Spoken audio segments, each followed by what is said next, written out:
The great war chamber of the Zephyrian Empire stood silent. Tall columns reached toward the dark ceiling like the bones of ancient giants. Red light from the twin suns outside cast long shadows across the stone floor. At the center of the room, a circle of 12 chairs held the most powerful military leaders in the galaxy. General Vexthara stood in the middle of that circle. His 4 arms hung at his sides, and his crystalline blue skin caught the red light. Scars covered his body from 100 battles. 3 of his 4 eyes moved slowly from one council member to another. The 4th eye, clouded white from an old wound, stared at nothing. "Tell us again how this happened," said High Commander Zektar. His voice was cold as space ice. "Tell us how the mighty Zephyrian fleet, conqueror of 47 worlds, was defeated by primitive humans." Vexthara's mandibles clicked once, a nervous habit he had picked up during the war with Earth. "They were not what we expected, High Commander." "They had no claws," said another council member. "No armor plating. No natural weapons at all. Their bodies break as easily as glass."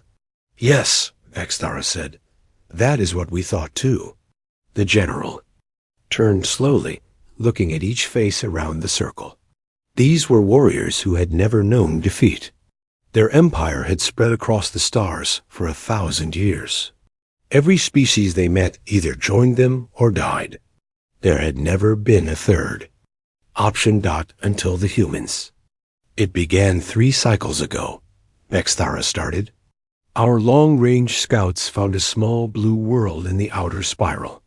The planet was covered in water and had only 1 intelligent species. The humans looked weak. They had soft skin and small teeth. No shell or natural armor. They could not even breathe in space without machines." High Commander Zektar leaned forward. "Continue." "The humans had spread to a few worlds in their system. A red planet they called Mars. Some moons around the gas giants. Their technology seemed simple. Metal ships with chemical rockets. Kinetic. Weapons that threw small pieces of metal. We thought they would surrender the moment they saw our plasma cannons." Vexthara paused.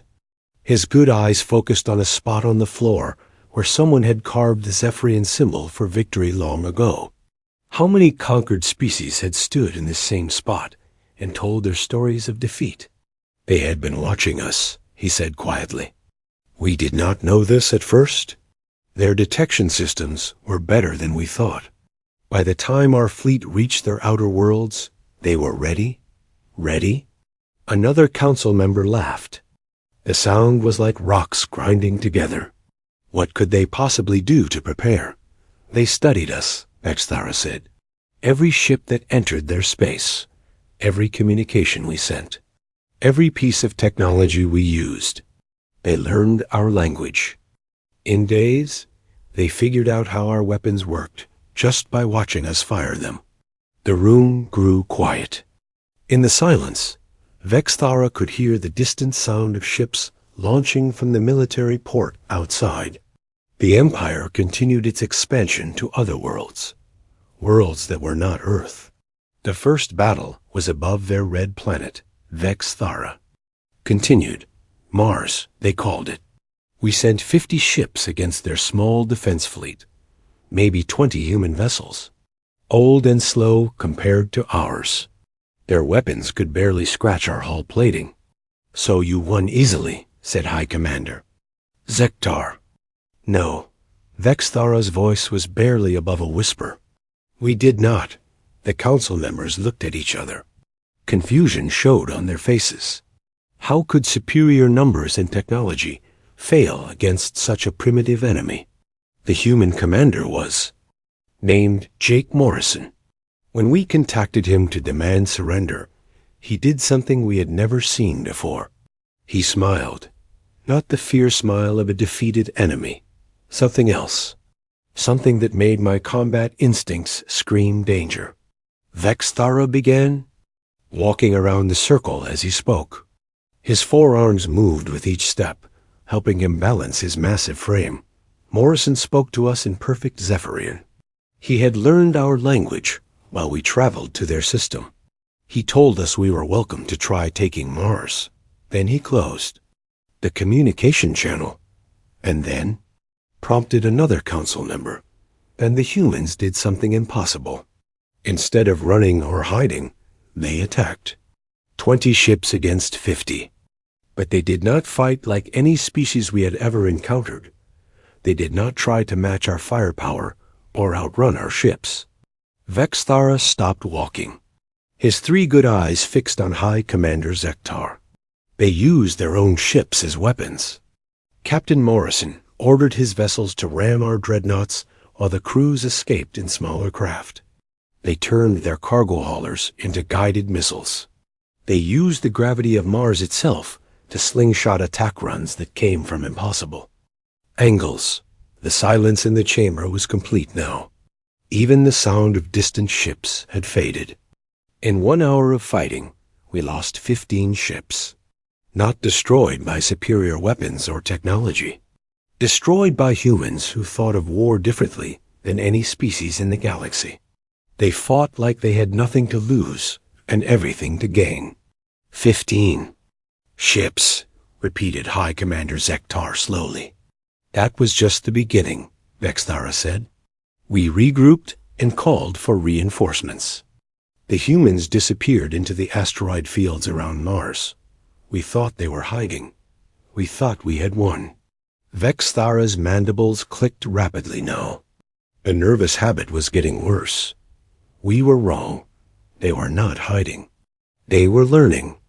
Every tactic we used, every formation we flew, every weapon we fired, they watched and studied and planned. And when they came back, they had new ways to hurt us. The general looked around the circle one more time. These warriors had ruled the galaxy through strength and fear. They understood simple combat, bigger guns, better armor, faster ships. They did not understand an enemy that turned weakness into strength and used the very act of losing as a way to learn how to win. The humans had been fighting each other for thousands of years, Vexthara said. Every type of warfare we could imagine, they had already perfected against their own kind. And some types of warfare we could not imagine until they showed us. High Commander Zektar stood up from his chair. His massive frame towered over even. Vexthara, you are telling us that primitives defeated our fleet through cleverness. No, High Commander, Vexthara replied. I am telling you that we did not fight primitives. We fought the most dangerous predators in the galaxy. And we were lucky to escape with our lives.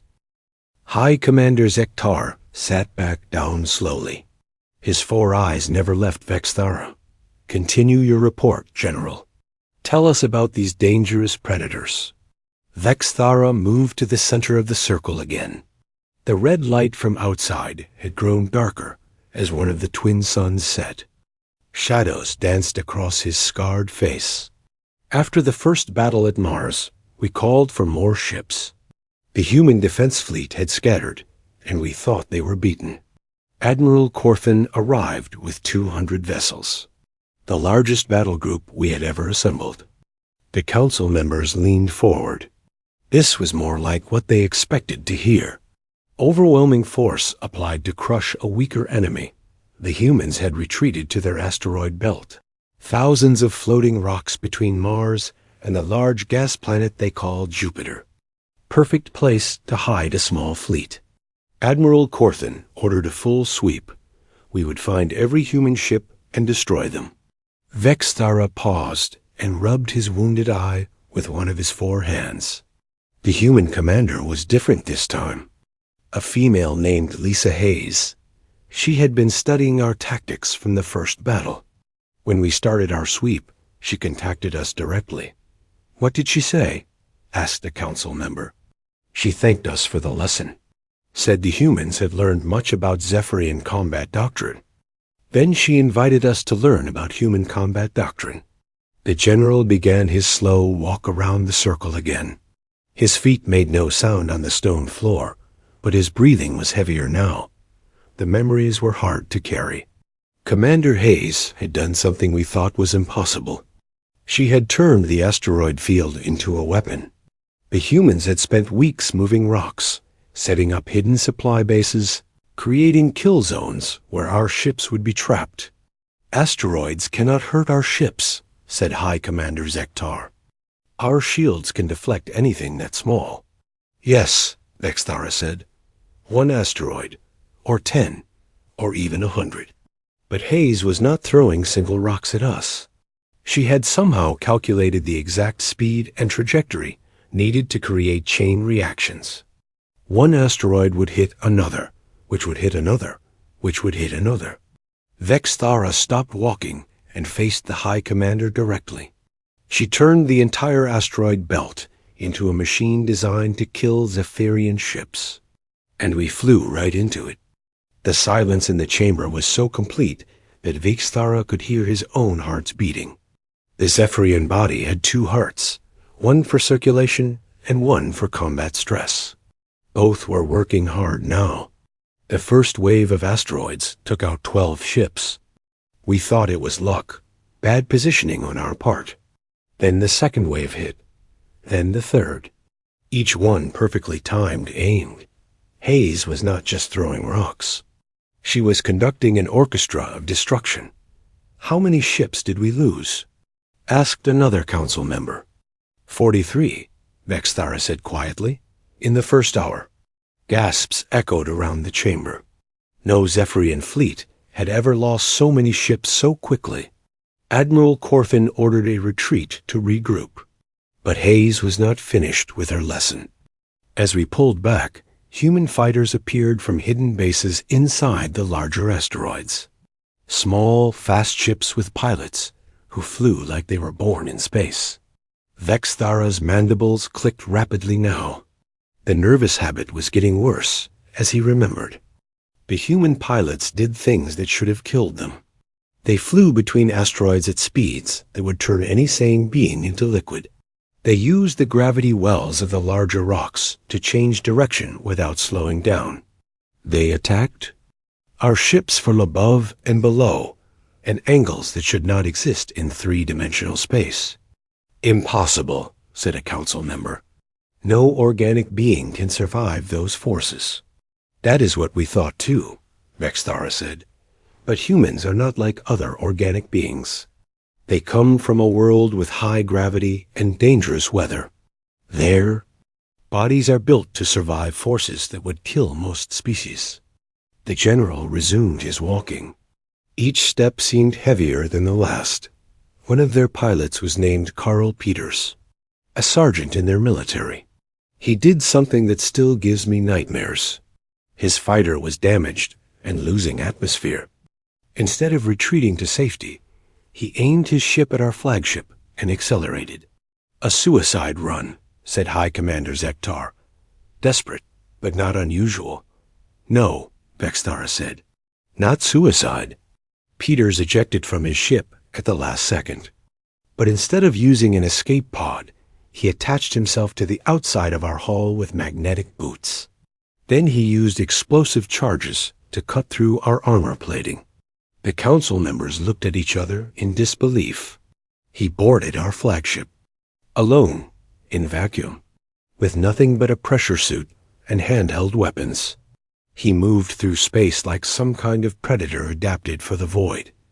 Vexthara stopped walking again. His 3 good eyes stared at the floor. Peters made it inside our ship, killed 17 of our warriors before we stopped him. But that was not the worst part. The worst part was that while he was fighting inside our ship, he was sending tactical data to the rest of the human fleet. Everything he saw. Every weakness in our defenses. Every system he could identify. "One soldier gathered intelligence for an entire fleet," said a council member slowly.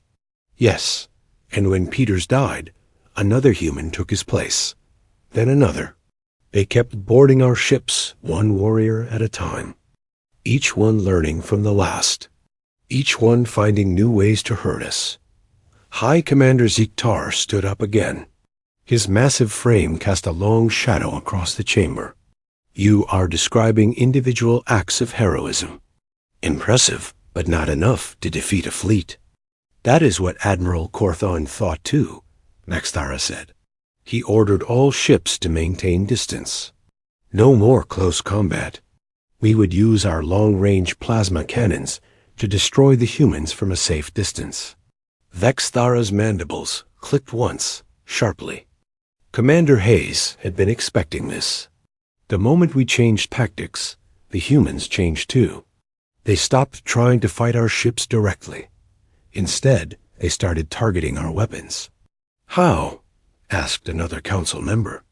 They used the asteroids as shields and moved their ships in patterns we could not predict.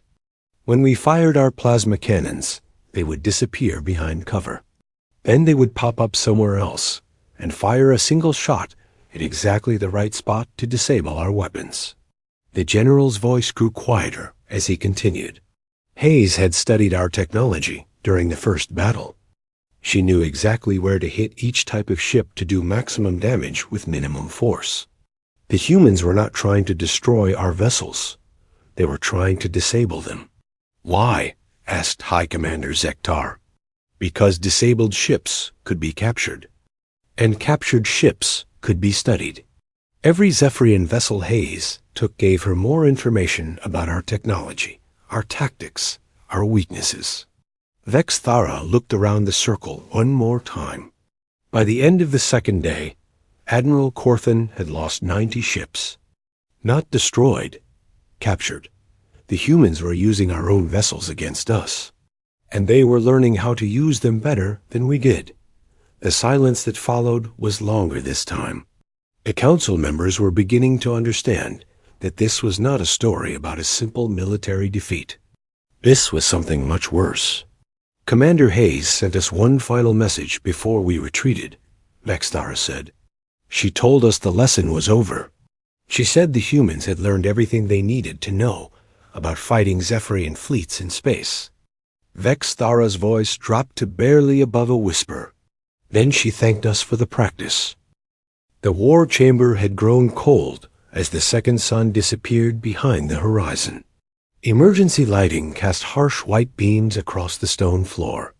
High Commander Zektar activated the room's heating system with a gesture, but the chill that filled. The space was not from the temperature. Tell us about the third battle, Zektar commanded. Vexthara's scarred face showed pain. It went deeper than his physical wounds. There was no third battle, High Commander. That was when we learned the most important lesson about human warfare. The council members exchanged glances. Confusion showed on their faces again. After losing nearly 100 ships in the asteroid belt, we regrouped at the edge of the human system. Supreme Admiral Vekfor arrived with the 7th Fleet. 500 ships, a force large enough to destroy entire worlds. Vexthara resumed his slow walk around the circle. His forearms moved in rhythm with his steps, a habit from his days as a young soldier. The humans had gone quiet. No communications, no ship movements. Their remaining vessels had disappeared completely. We thought they were hiding on their homeworld, preparing for a final desperate defense. A logical assumption, said a council member. Yes, Vexthara agreed. But humans do not think logically.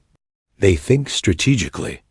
While we were gathering our forces, they were implementing something they called scorched earth tactics. The general paused at the spot where the carved victory symbol marked the floor. The human commander was now Amanda Stone, a colonel in there. Military. She had been studying our previous battles and had reached a conclusion that no Zephyrian military mind could have imagined. What conclusion? Asked High Commander Zektar. That the best way to defeat a superior enemy is to make sure there is nothing left worth conquering. Vexthara's voice carried a note of admiration that surprised even him. Colonel Stone had evacuated every human settlement in their outer system. Mars, the asteroid mining stations, the research bases on the moons of Jupiter. But she did not just evacuate them. She turned them into traps. The general began walking again, his pace slower now. When our scouts reached Mars, they found empty cities, perfect infrastructure, mining equipment, spacecraft manufacturing facilities, everything we needed to establish a forward base. Supreme Admiral Vekver ordered the 4th Division to occupy the planet. And the humans attacked? Asked a council member. No, Vexthara said. They waited. 2 days passed. Our engineers began setting up operations. Our supply ships started arriving. Everything seemed normal. Vexthara stopped walking and faced the council directly. Then Colonel Stone activated the traps. Every building, every vehicle, every piece of equipment the humans had left behind exploded simultaneously. The entire planet became a weapon. Gasps echoed around the chamber again. The concept was so alien to Zephyrian, thinking that several council members struggled to understand it. They destroyed their own world to hurt us, said High Commander. Zektar slowly. Not destroyed, Vexthara corrected. Weaponized, Stone had spent weeks preparing Mars for our arrival. She knew exactly where we would land, which buildings we would occupy, which equipment we would try to use. Every trap was designed to cause maximum casualties to Zephyrian forces. The general's mandibles clicked rapidly as he remembered. We lost 6,000 soldiers on Mars, not in battle, not fighting for strategic objectives.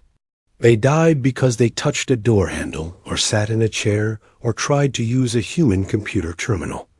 Barbaric, said a council member. Effective, Vexthara replied. But that was not the worst part.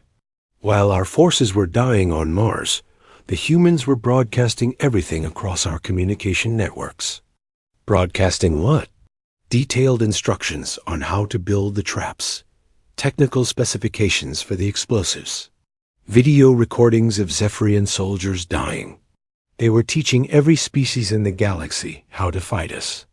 The silence that followed was heavier than before. The council members were beginning to understand the true scope of the human threat. Colonel Stone sent us a message after the Mars incident, Vexthara continued. She explained that humans had been fighting each other for thousands of years.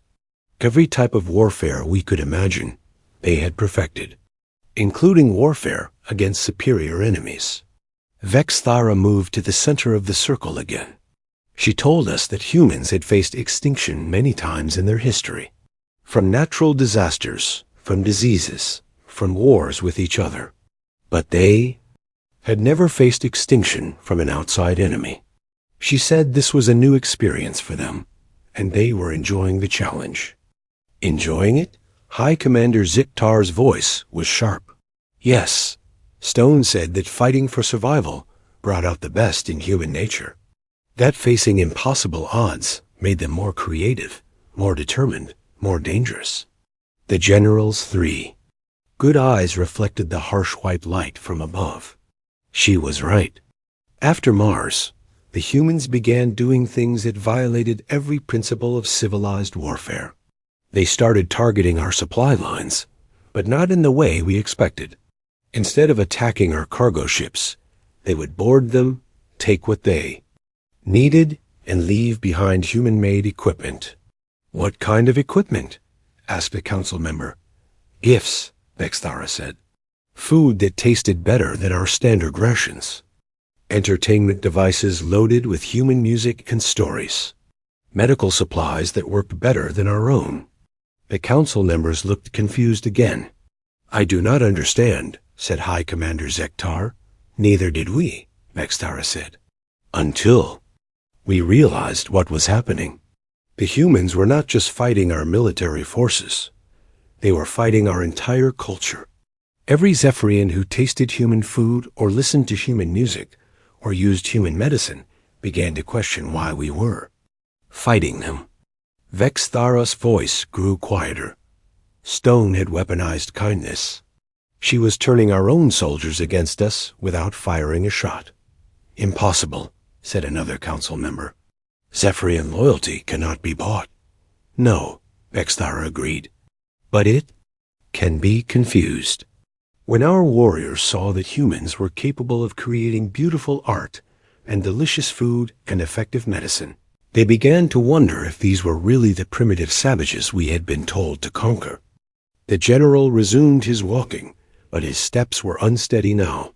The psychological warfare got worse. Humans began broadcasting messages in perfect Zephyrian, but they were not threats or demands for surrender. They were stories about human history, about the wars they had fought against each other, about the terrible weapons they had created and then decided never to use again. What kind of weapons? Asked High Commander Zektar. Weapons that could destroy entire planets. Weapons that could poison the air and water for generations. Weapons that could kill every living thing on a world and leave the planet uninhabitable. Forever. Vexthara stopped walking and faced the High Commander directly. The humans told us they had built these weapons centuries ago. They had used them against each other in wars that killed millions. But they had also learned to control them, to choose not to use them even when facing extinction. Why are you telling us this? Asked a council member. Because, Vexthara said, the humans wanted us to know that they were choosing to fight. US with conventional weapons. They were holding back. They were trying to defeat us without destroying us completely. The chamber fell silent again. The implications were clear to everyone present. Colonel Stone sent us one final message before we retreated from their system, Vexthara continued. She said that humans had learned something important from their wars with each other, that the goal of warfare should not be to destroy the enemy, but to make the enemy understand that continuing to fight would be more costly than making peace. Vexthara's mandibles clicked once, sharply. She said that humans preferred to make friends out of enemies rather than corpses. But she also said that if we forced them to choose, they would choose corpses. High Commander Zektar stood up slowly. His massive frame seemed smaller now, diminished by the weight of what he was hearing. Are you telling us that the humans defeated our fleets while holding back their true military capability? Yes, High Commander, Vexthara said. That is exactly what I am telling you. The emergency lighting in the war chamber flickered as the building's power systems adjusted to the night cycle. High Commander Zektar remained standing, his 4 eyes fixed on General Vexthara. The other council members sat in uncomfortable silence, struggling to process what they had heard. Continue your report, Zektar said. His voice was steady, but his mandibles were clicking softly, a sign of deep stress among their species. Vexthara moved to a different position in the circle. Standing in one place too long made his old wounds ache. After the Mars incident, Supreme Admiral Vekver ordered a complete intelligence review. We needed to understand what we were really fighting. Our xenobiology teams analyzed every piece of human tissue and technology we had captured. General's 3 good eyes focused on a point beyond the council members, as if seeing something in the distance. The results changed everything we thought we knew about warfare. Explain, commanded High Commander Zektar. Humans did not evolve like we did. Most species in the galaxy developed intelligence as a defense mechanism, better tools and social cooperation to protect themselves from predators. Humans developed intelligence as a hunting tool. Vexthara began his slow walk again, but this time he moved in the opposite direction around the circle. On their home world, humans were persistence hunters. They would chase prey animals across vast distances, never stopping, never giving up, until their target collapsed from exhaustion. Then they would kill it and eat it. Many species hunt, said a council member. That is not unusual. Yes, Vexthara agreed. But humans were different. They did not just hunt for food. They hunted for sport, for territory, for resources. They hunted other predators that threatened them. They hunted the largest, most dangerous animals on their planet until those animals were nearly extinct. The general's voice grew harder as he continued. Humans became so good at hunting that they ran out of challenging prey, so they started hunting each other. The silence in the chamber was absolute now. Even the distant sounds from outside the building had faded. For thousands of years, humans fought wars against their own species, not just for survival or resources, but to test new ways of killing. They created weapons specifically designed to cause maximum pain and fear. They developed strategies for breaking enemy morale before the fighting even began. Vexthara stopped walking and faced the council directly. We captured a human during one of our raids, a xenobiologist named Helen Brooks. Instead of begging for mercy or trying to escape, she asked to speak with our senior commanders. She wanted to explain why we were going to lose. "What did she tell you?" asked High Commander Zektar. "She gave us a lesson in human evolution." Brooks explained that humans were the only species on their planet that had systematically eliminated every other apex predator, not for survival, but because they enjoyed the challenge. Vexthara's mandibles clicked rapidly as he remembered the conversation. Brooks told us about Earth's history, about creatures called dinosaurs that ruled their world for millions of years. Massive predators, with teeth like swords and claws that could tear through metal. All extinct now, killed by changing climate, but humans had arrived just in time to hunt the last survivors. "Ancient history," said a council member, "not relevant to modern warfare." Brooks disagreed, Vexthara said. She explained that humans had retained their hunting instincts even as they developed advanced technology. Every human soldier was still, at heart, a persistence hunter. They would never stop coming, never give up, never accept defeat as long as they were alive. The general resumed his walking, but his pace was faster now. She told us about human military doctrine, how they trained their soldiers not just to fight, but to think like predators, to identify weaknesses in enemy forces, to exploit those weaknesses ruthlessly, to turn every defeat into information for the next attack. "This Brooks was trying to intimidate you," said High Commander Zektar. "Standard psychological warfare." "No," Vexthara said firmly. "She was trying to warn us." Brooks said that humans had been holding back in our encounters because they were trying to minimize casualties on both sides. She said that if we forced them to fight a total war, we would not survive the experience. Vexthara stopped walking and stood perfectly still in the center of the circle. Brooks asked me a question that I still cannot answer. She wanted to know why we thought we could conquer a species that had spent millions of years perfecting the art of killing. The council members looked at each other nervously. This was not the kind of strategic analysis they were used to hearing. She explained human command structure, Vexthara continued. Their generals do not just plan battles. They plan entire campaigns designed to destroy enemy will to fight. They study enemy psychology, culture, history, biology. They find ways to make defeat inevitable before the first shot is fired. "Give us an example," said a council member. General Roy Clark commanded human forces in the outer system. He had been studying Zephyrian social structure for months. He knew that our military hierarchy depends on respect for superior officers. So he began targeting our command vessels specifically. Vexthara's voice grew quiet again. But Clark did not just destroy our command ships. He captured them, alive. Then he broadcast recordings of Zephyrian officers begging for mercy, crying in fear, betraying military secrets to save their own lives. "Lies," said High Commander Zektar sharply. "Zephyrian officers do not break." "These did," Vexthara said. Clark had studied our psychology. He knew exactly how to apply pressure to make proud warriors collapse. Physical pain, sensory deprivation, psychological manipulation. He turned our greatest strength into our greatest weakness. The general began walking again, but now his movements were erratic, nervous. The recordings destroyed our chain of command.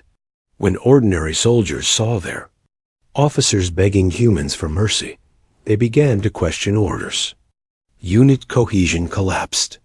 Some ships refused to engage human forces. Others surrendered without fighting. "Impossible," said another council member. "The Zephyrian military has never broken." "It did against the humans," Vexthara said. "Because humans understand something we do not. Warfare is not just about destroying enemy forces. It is about destroying the enemy's will to fight, and humans are very good at breaking things." Vexthara stopped walking and faced High Commander Zektar directly. "Brooks told me something else. Something that made me understand why we could never win against humans." "What?" She said that everything we had seen so far was humans fighting defensively, protecting their territory and people. She said that humans fighting offensively were much more dangerous. The general's 3 good eyes reflected the harsh white light from above. Brooks explained that when humans go to war, they do not just fight to win. They fight to make sure their enemies can never threaten them again. They study enemy homeworlds, military installations, civilian populations. They plan not just for victory, but for permanent dominance. "You are saying they were already planning to invade our territory?" asked High Commander Zektar. "No," Vexthara said. "I am saying they were planning to make invasion unnecessary. Humans prefer to defeat enemies so completely that the defeated species chooses to become allies rather than continue fighting." Vexthara's mandibles clicked once, sharply. Brooks said that humans have learned this strategy from their own history, that the most successful human civilizations were those that turned conquered enemies into willing partners. She said that if we continued fighting, humans would demonstrate this principle by conquering us so thoroughly that we would beg to join their alliance. The silence that followed was the longest yet. The council members were beginning to understand that they were not just facing a military defeat. They were facing a complete transformation of their understanding of warfare itself. "Brooks made us an offer before we released her," Vexthara said quietly. "What kind of offer?" asked High Commander Zektar. "She said that humans were willing to make peace, that they had no interest in conquering Zephyrian territory or enslaving our people. But she also said that if we forced them to fight a total war, they would show us what human warfare really looked like." Vexthara's voice dropped to barely above a whisper. "She said we had been fighting human soldiers. If we continued, we would face human predators. And she promised that we would not survive the difference." The night cycle was at its deepest point when General Vexthara began the final part of his testimony. The war chamber was cold and dark, except for the emergency lighting.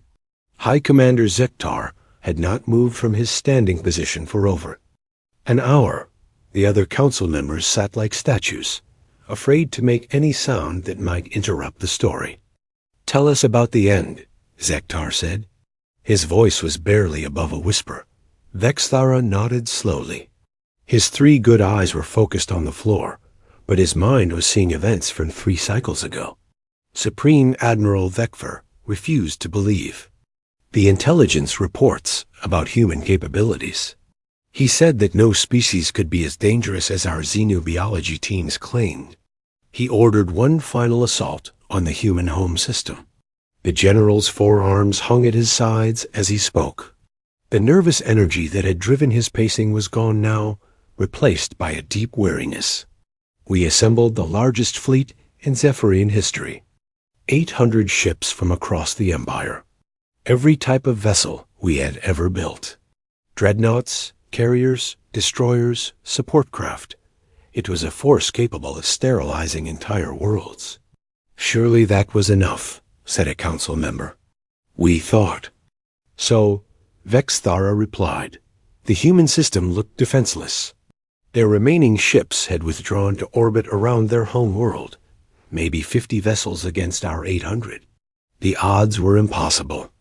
Vexthara began walking again, but his steps were slow and heavy. The human commander was Admiral Kevin Ross. He had been studying our previous battles and had reached conclusions that our strategists could not understand. When we entered his system, he sent us a single message. What did he say? Asked High Commander Zektar. He gave us 36 hours to leave human space. After that, he said, humans would stop playing defense. Several council members made sounds of disbelief. The idea that 50 ships could threaten 800 was beyond their understanding. Supreme Admiral Vekver laughed when he heard the message. He sent a reply telling Ross that Zephyrian forces did not retreat from primitives. Then he ordered the fleet to advance on Earth. Vexthara stopped walking and faced the council directly.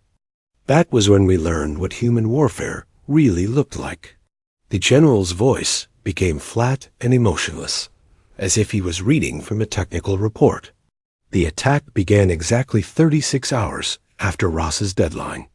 But it was not the humans who attacked us. It was our own technology. Explain, commanded High Commander Zektar. Every piece of Zephyrian equipment we had lost in previous battles had been studied, analyzed, and weaponized. The humans had learned to manufacture devices that could interfere with our shields, disrupt our weapons, and override our ship systems. Vextharas. Mandibles clicked rapidly as he remembered. But that was not the worst part. The worst part was that humans had been infiltrating our communication networks for months. A specialist named Nick Evans had been listening to every order, reading every tactical plan, monitoring every conversation between our ships. Impossible, said a council member. Our encryption is unbreakable. Not by humans, Vexthara said. Evans had captured intact Zephyrian communication equipment during earlier battles. He had months to study it. By the time we reached Earth, he knew our systems better than our own technicians did. The general resumed his walking, but now he moved in a tight circle, like a caged animal. Evans began sending contradictory orders to different parts of our fleet. Ships were told to change course, adjust formation, target different objectives. Our battle plan fell apart before we fired a single shot. Why did our commanders not verify the orders? Asked High Commander Zektar. Because they came through proper channels with correct authentication codes. Evans was not just intercepting our communications. He was controlling them. By the time we realized what was happening, half our fleet was flying in the wrong direction. Vexthara stopped walking and stood perfectly still. But the communications warfare was just the beginning. While our fleet was in chaos, human ships began appearing throughout the system. Not the 50 vessels we had seen near Earth. Hundreds of ships. Fast attack craft that had been hidden in asteroid fields, gas giant atmospheres, and the outer darkness. Where did they all come from? Asked a council member. Admiral Ross had been preparing for this battle for months. Every human ship that had retreated from previous engagements had been replaced by 2 or 3 new vessels. While we were celebrating our victories, humans were building the largest fleet in their history. Vexthara's 3 good eyes reflected the harsh white light from above. Captain Maya Johnson led the human counterattack. She had been studying Zephyrian biology and psychology for the entire war. Her ships were equipped with weapons specifically designed to cause maximum pain and fear in Zephyrian nervous systems. The general's voice grew quieter as he continued. Johnson's weapons did not just damage our ships. They induced seizures in our crews, precisely modulated electromagnetic pulses that turned our own neural systems against us. Warriors who had never known fear suddenly found themselves paralyzed with terror. Barbaric, said High Commander Zektar. Effective, Vexthara replied. But the psychological warfare was worse than the physical attacks. Humans began broadcasting detailed analyses of individual Zephyrian officers. Personal fears, family relationships, cultural weaknesses. They knew things about us that we had never told anyone. Vexthara began walking again, but his movements were erratic now. Commander Janet Price spoke directly to Supreme Admiral Vekfor during the battle. She told him the names of his offspring, the location of his home compound, the medical conditions of his mate. She described his personal collection of war trophies and explained exactly how humans would destroy each one. How could they know such things? Asked a council member. Because humans had been gathering intelligence on Zephyrian leadership for the entire war. Every captured ship, every dead soldier, every intercepted communication had revealed more information about our society. By the time we reached Earth, humans knew more about us than we knew about ourselves. The general stopped walking and faced High Commander Zektar directly.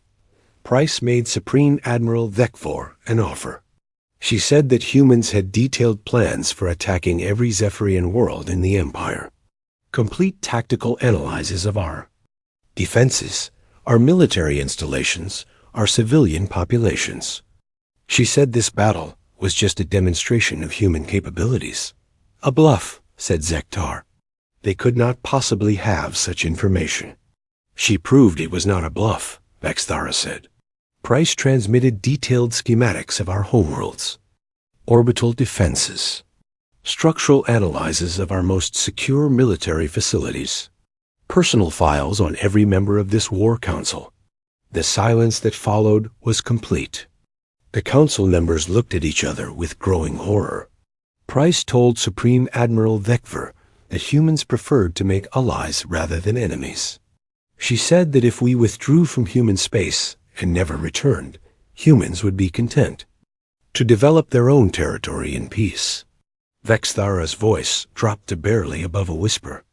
But she also said that if we forced humans to go on the offensive, they would demonstrate why their species had eliminated every other predator on their home world. What did the Supreme Admiral decide? Asked High Commander Zektar. He ordered an immediate retreat. We had lost 300 ships without achieving any strategic objectives. Human casualties were minimal. Our forces were broken, demoralized, and completely outmatched. Vexthara moved to the center of the circle one final time. As we retreated, Admiral Ross sent us one last message. He thanked us for the tactical exercise, said that humans had learned valuable lessons about fighting in space. He hoped we never forced them to demonstrate what they had learned about fighting on planets. The general's mandibles clicked once, sharply. Ross said that humans had been holding back during the entire war, fighting defensively, trying to minimize casualties, hoping to end the conflict through negotiation. He said that if we ever returned, humans would not hold back again. High Commander Zektar sat down slowly. His massive frame seemed diminished by the weight of what he had heard. Are you telling us that humans defeated the largest fleet in our history, while still showing restraint? Yes, High Commander, Vexthara said. That is exactly what I am telling you. The general looked around the circle one final time. Admiral. Ross sent one more piece of information with his final message. A complete technical analysis of Zephyrian military capabilities. Our weapons, our ships, our tactics, our strategic doctrine. Everything we thought was secret. Why would he give us such information? Asked a council member. Because, Vexthara said, humans wanted us to understand exactly how outmatched we were. They wanted us to know that they had studied us so completely that continued resistance would be suicide. Vexthara's 3 good eyes fixed on High Commander Zektar. Ross said that humans hoped we would choose wisdom over pride, that we would recognize them as equals and perhaps, someday, as friends. But he also said that if we chose pride over wisdom, humans would teach us the difference between fighting soldiers and fighting predators. The war chamber fell silent. Outside, the sounds of the Empire continued. Ships launching, armies training, conquest proceeding on dozens of worlds. But in this room, 12 of the most powerful military leaders in the galaxy sat in stunned silence. High Commander Zektar stood up slowly. General Vexthara,